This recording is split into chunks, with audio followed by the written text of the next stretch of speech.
next act. It's our stand-up comedian, Markus Birdman. Oh, yeah. Hello, Markus Birdman here. Welcome to my little home in Essex.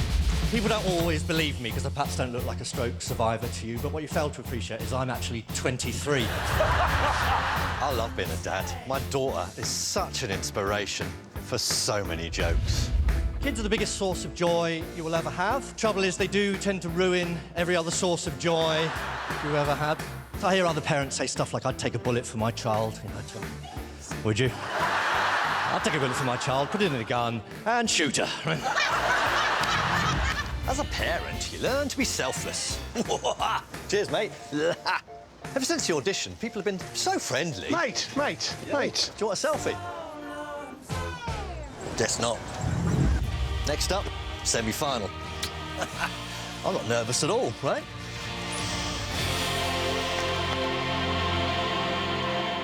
About to go on stage. Come on me.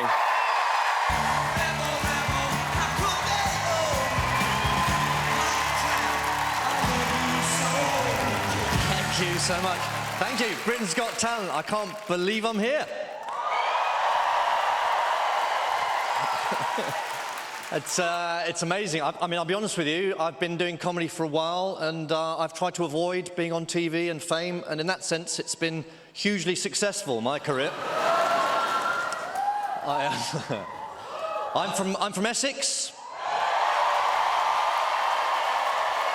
Wow. Doesn't usually get that response. I don't have a strong Essex accent, but my daughter, born and raised in Southend, she sounds like a scaffolder. Yeah, intimidates me. I'll be like, tidy your room, darling. Tidy yourself, your toilet. You got any homework to do, darling? You're being a bit naughty there, son. Jog on. Sounds like a scaffolder. Sings like an angel. Professional singing career. She's been in bands, choirs, musicals. A few years ago, she was in the musical Oliver. She played Nancy's best friend. Now, ladies and gentlemen, you do not know Fatherly Pride till you have seen your then 13-year-old daughter play a lady of the night. And absolutely nail it.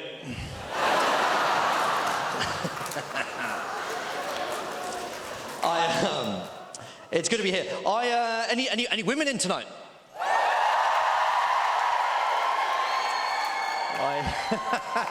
Well, there won't be any jokes at your expense. I'm a father of a daughter. It's changed my opinion of what should come out of my mouth. And I no longer want to make jokes at the expense of women, which is a great shame, because I had some really good ones. For example,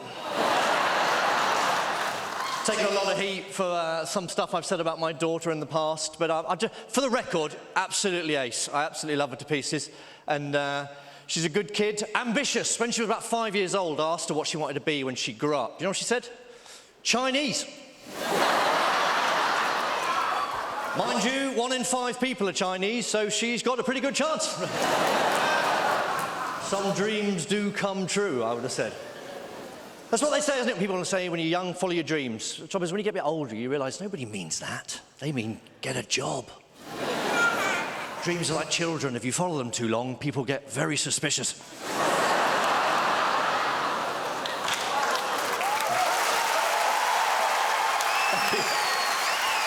Thank you. Who's over 40 here, by way of a cheer? Who's under 30 here, then, by way of a cheer?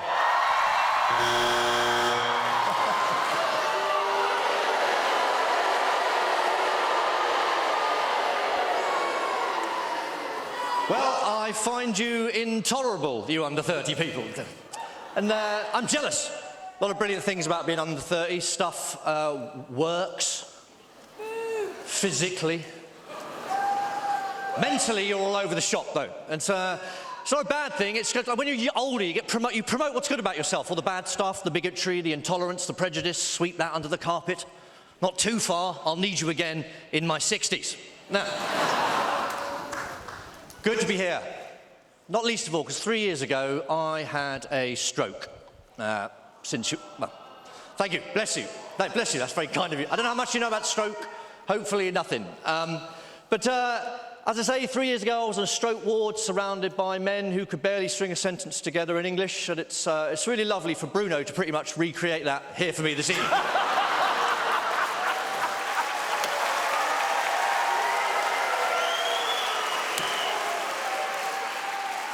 Sorry about that. But no, I'm blind on the right-hand side. That's what happened. On the right-hand side, I can't see anything. You lot needn't have shown up, to be honest with you. And so God bless the NHS when they looked after me. Are there any NHS people working here tonight? Thank you. Thank you for what you did to me, and thank you for what you've done for the nation over the last 3 years. So bless the NHS. No, 100%, 100%. Unless you work in NHS catering, then you can get stuffed. Now, I know it's a cliche to go on about hospital food, but I mean, given the fact that I'm on the stroke ward, it's also the cardiac ward. I've got cholesterol through the roof. I'm getting offered lasagna, chips, Frosties. I've had a stroke, not a sleepover from the 1980s. But when I was in hospital, I needed a heart operation, keyhole surgery, going through the thigh up into the chamber of your heart. And I met my heart surgeon. You can imagine the precision needed to do the keyhole surgery. You can imagine the dexterity. And you can imagine my delight then when a man walks onto my ward, trips over my heart monitor, falling flat on his face, pulling the leads out of the monitor, causing it to flatline. Pandemonium. Then his little face at the end of the bed going, "Hello, I'm your heart surgeon. You must be the comedian." And I thought, not so far, ladies and gentlemen. That's all from me. Thank you so much for having me. Cheers. Thank you.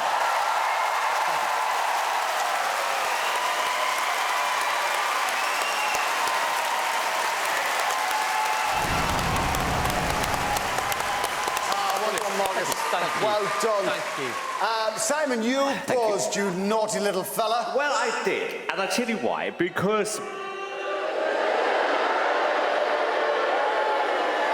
Why are you booing me? You weren't laughing.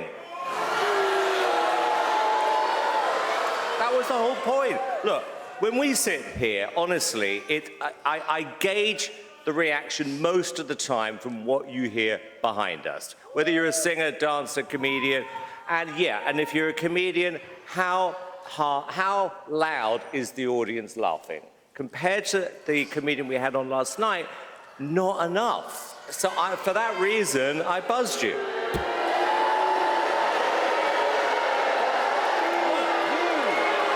I have to say, you're not afraid to go there compared to me. I mean, I'm telling you.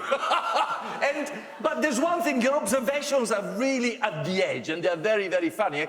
But you remind us that we have to laugh about ourselves. We have to laugh about things we do, and sometimes we take ourselves a little bit too seriously. And, you know, and I enjoyed it for that reason. Great observations.